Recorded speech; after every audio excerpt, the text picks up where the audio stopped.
Hello students, in this question we have given a toroid that has inner radius of 0.5 meter and outer radius of 1.5 meter.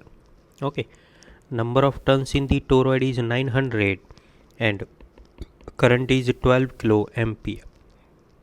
So magnitude of magnetic field located on a circle having average radius we have to calculate.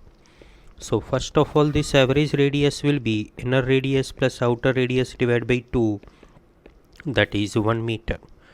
Now